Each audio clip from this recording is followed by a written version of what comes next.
ಇಫ್ತಾರ್ ಮಾಡಿಸುವವರಿಗೆ ಸಿಗುವ ಪುಣ್ಯ. ಪ್ರಿಯ ಸಹೋದರರೇ, ಉಪವಾಸ ಇರುವವರಿಗೆ ಇಫ್ತಾರ್ ಮಾಡಿಸುತ್ತಾರೋ ಅವರಿಗೆ ಎಷ್ಟು ಪುಣ್ಯ ಸಿಗುತ್ತೆ ಗೊತ್ತಾ? ಇದನ್ನು ಕೇಳಿದರೆ ಪ್ರತಿಯೊಬ್ಬರು ಇಫ್ತಾರ್ ಮಾಡಿಸುತ್ತಾರೆ.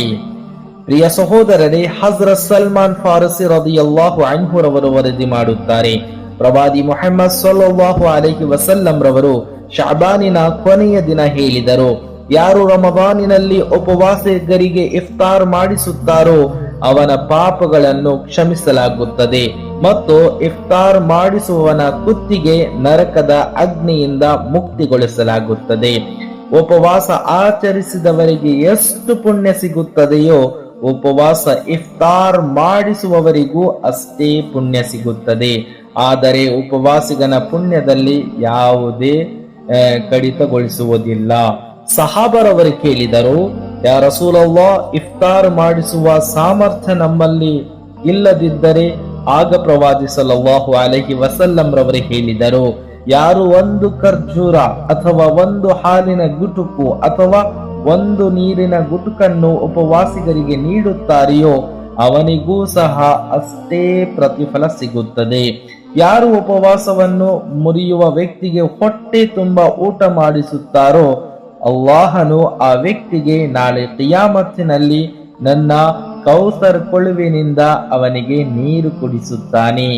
ಅದರಿಂದ ಅವನಿಗೆ ಸ್ವರ್ಗ ಪ್ರವೇಶ ಮಾಡುವವರೆಗೂ ಬಾಯಾರಿಕೆಯಾಗುವುದಿಲ್ಲ. ಸುಬ್ಹಾನಲ್ಲಾಹ್, ಸುಬ್ಹಾನಲ್ಲಾಹ್. ಪ್ರಿಯ ಸಹೋದರರೇ, ಹಲಾಲ್ ದುಡಿಮೆಯಿಂದ ಇಫ್ತಾರ್ ಮಾಡಿಸುವ ಪ್ರತಿಫಲ. ಸಲ್ಮಾನ್ ಫಾರಸಿ ರದಿಯಲ್ಲಾಹು ಅನ್ಹು ರವರು ವರದಿ ಮಾಡುತ್ತಾರೆ, ಪ್ರವಾದಿ ಮುಹಮ್ಮದ್ ಸಲ್ಲಲ್ಲಾಹು ಅಲೈಹಿ ವಸಲ್ಲಂ ರವರು ಹೇಳಿದರು, ಯಾರು ರಮದಾನಿನಲ್ಲಿ ಹಲಾಲ್ ದುಡಿಮೆಯಿಂದ ಉಪವಾಸಿಗರಿಗೆ ಇಫ್ತಾರ್ ಮಾಡಿಸುತ್ತಾರೋ ರಮದಾನಿನ ಎಲ್ಲಾ ರಾತ್ರಿಗಳಲ್ಲಿ ದೇವದೂತರು ಅವನ ಮೇಲೆ ಸ್ವಲಾತ್ ದುರೂದ್ ಕಳುಹಿಸುತ್ತಾರೆ ಮತ್ತು ಲೈಲತುಲ್ ಕದರ್ ನಲ್ಲಿ ಜಿಬ್ರೀಲ್ ರವರು ಅವರೊಂದಿಗೆ ಮುಸಾಹಫಾ ಮಾಡುತ್ತಾರೆ. ಸುಬ್ಹಾನಲ್ಲಾಹ್, ಸುಬ್ಹಾನಲ್ಲಾಹ್. ಹಕೀಮುಲ್ ಉಮ್ಮತ್ ಮುಫ್ತಿ ಅಹ್ಮದ್ ಯಾರ್ ಖಾನ್ ನঈಮಿ ರಹ್ಮತುಲ್ಲಾಹಿ ತಆಲಾ ಅಲೈಹಿ ರವರು ಹೇಳುತ್ತಾರೆ, ಇಫ್ತಾರ್ ಮಾಡಿಸುವವರಿಗೆ 3 ಪ್ರಯೋಜನಗಳು ಇವೆ.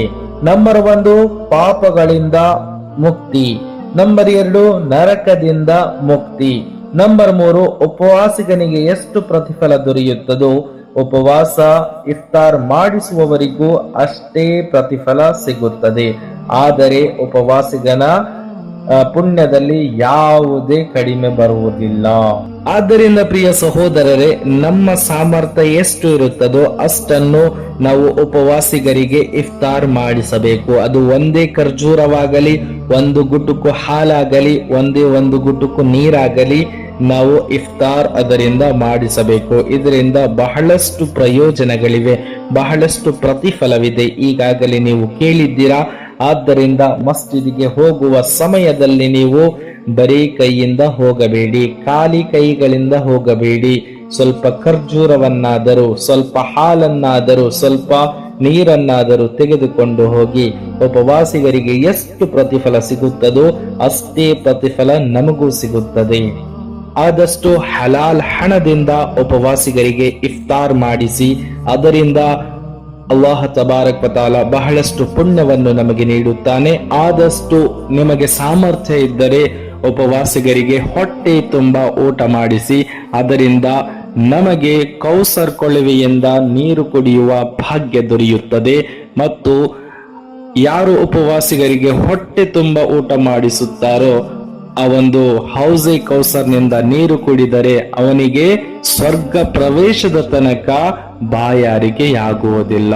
ಸುಬ್ಹಾನಲ್ಲಾಹ್, ಸುಬ್ಹಾನಲ್ಲಾಹ್.